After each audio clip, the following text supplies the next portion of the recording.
Hey guys, so in this video I'm going to show you exactly how I got this cool look on these hinges. These are Tim Holtz hinges for this cool little hanging window shadow box that I haven't figured out exactly what I'm going to call it yet thing. So the video on how to make the box is already up. So if you want to go check that out, I'll put a link to that in the description box below. But if you want to see how I got this look, then just stay tuned. I am going to be using these Tim Holtz hinges. So I'm going to get my craft mat back out. And what I need, I'm going to use the two large ones. Oh. And so while these are drying, I can work on the mats. 1, 2, 3, 4, 5, 6, 7, 8. So they attach by the brads, which is why I can't do the inside of the lid yet. So what I'm going to do, the first thing I'm going to do is I'm going to find my gesso. I'm going to go ahead and use just regular old white gesso.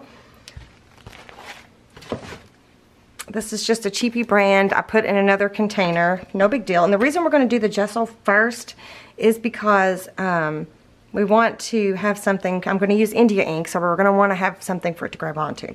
So I'm just going to use a regular old brush, and I'm just going to just coat the whole thing. No big deal. You don't have to be neat about it.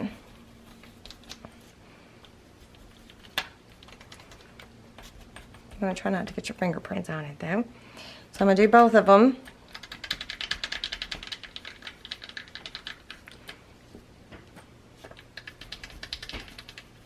Try to get all the little nooks and crannies. Then I'm going to flip it over.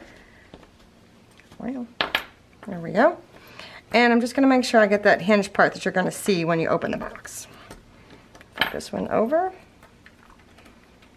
Just like that. Let me grab my pot of water here. It's just a little dirty pot of water. And I'm going to let those dry. Oh, you know what I am going to do? I'm going to do the tops of these brads. So, I'm going to do that real quick.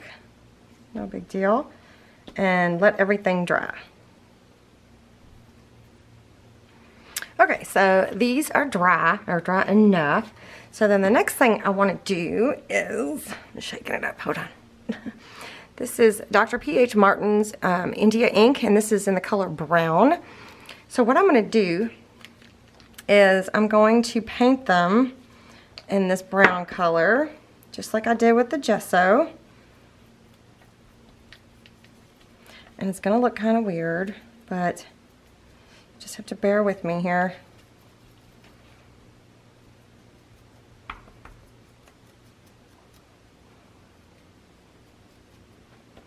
And I'm going to do the tops of the I'm going to do the tops of the brads as well, just so that everything or I might just dab them, so that everything is the same color. I'll do that. I'll just dab them, because I put too much out here on my thing. And I also want to get the back side of those too, so don't want to forget that. Okay, so those are mostly dry. So then what I'm going to do is I'm going to take that same calligraphy copper plate gold India ink, and I'm going to do the same thing, except this time I'm going to put it in my little pot of gold. And the reason I did it this way is because I wanted the color to be more rich. And just going right over top of that silver, it just wasn't going to give me I've tried it, so it wasn't going to give me the look that I wanted. So we are doing it this way. So again, same thing. I am just going to go through and dab all the way around.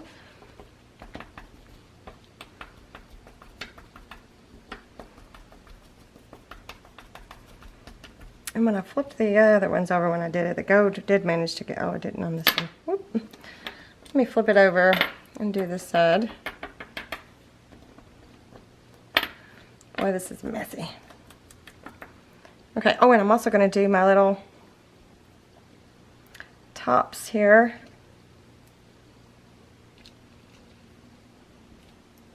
Okay, these should be pretty dry. Maybe not the inside. Let me dab the outside. Or no, it'd be inside. Let me dab those a little bit, just to be sure. Okay, so the last thing I think I'm going to do is, you can already tell that it looks kind of antiqued. You know, it's got like several layers of color, so it's not just one flat color, which is cool.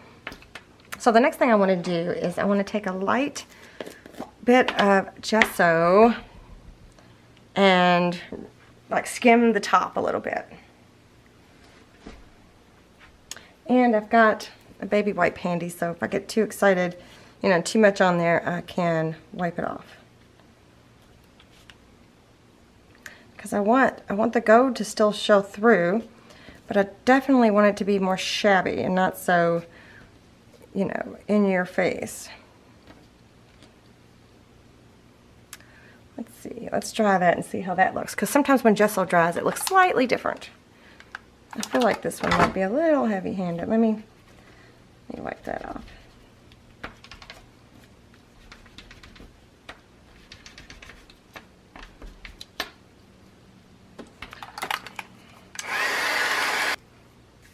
Okay, so there's what they originally look like, and then that's what I just did to them to kind of antique them and to make them look better with this shabby thing I got going on here. So I think they turned out pretty cool. What do you think? So now they're ready to go into my box lid there. I think they're pretty. Look, I like them. I might end up doing a little bit more to them after I get them on the box itself, but for now, they're going to stay like that. I really like them. I think they turned out fantastic. So if you like this video, be sure and give me a thumbs up. And if you haven't subscribed to my channel yet, go ahead and hit this button and check out these other videos that you see. And I'll see you next time. Bye.